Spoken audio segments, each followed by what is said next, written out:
Hello and a very warm welcome to our viewers. We are on 26th of February, Sunday at about 4 o'clock in the afternoon from Mumbai. A very warm welcome again.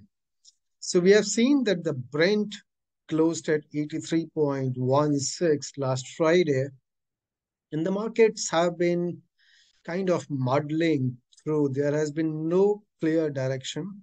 The prices seems to be range bound, and we'll take up a few issues which are really exercising our minds of ourselves and our viewers as well. So some of the key questions which we have received for this episode is, first and foremost, is that the crude prices seems to be getting support due to the prospect of lower Russian exports. Whether we see is going to have a long-term impact or it's temporary. It's a very current question, very relevant question. And if you look at it, people have given way too much importance to the headline, which is not rare.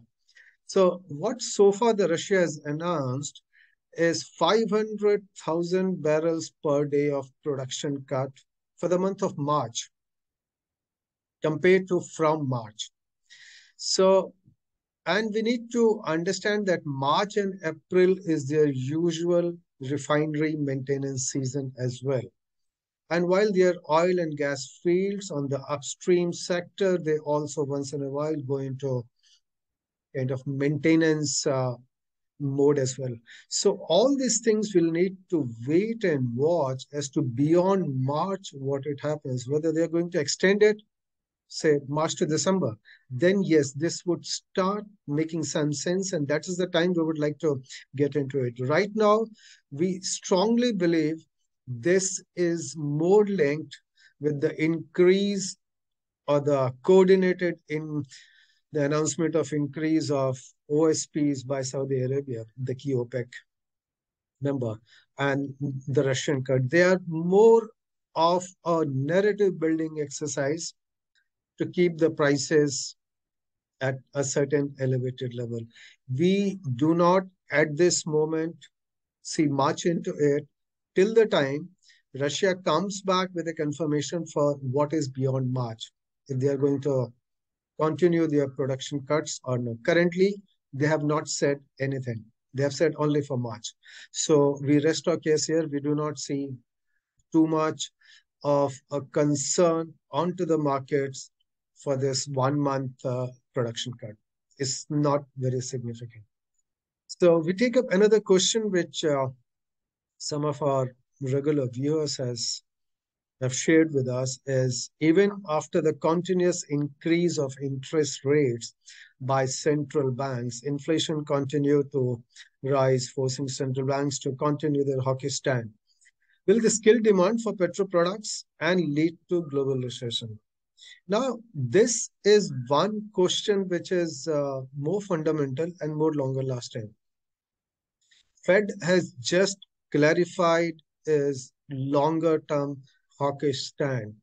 So what we are at the moment convinced about, going by the pronouncement of the Fed, that they are going to be in this hawkish stance for many months ahead, many quarters ahead, till the time we have another 100 to 150 basis point increase. So what kind of time frame it takes, but this is primarily emanating out of the persistent inflation, which continues to be very, very sticky. So sticky inflation, hawkish Fed is not good for economy, no matter which way we look at it. Now, whether the economy, the US economy is heading for recession or not, we will leave that debate for some other day. But currently, recessionary trend, yes. Higher interest rate, yes. And inflation, yes. Now, this does not bode well for consumption. And we should understand that globally, the product demand, the gasoline demand, and the diesel demand is trailing 2022.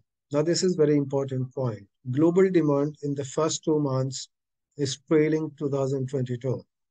And as we have discussed in more detail in the previous episodes, the demands include China, the Europe, the US, three key markets. So overall, the demand is under pressure. Supplies are looking robust and free from any visible risk in the near term.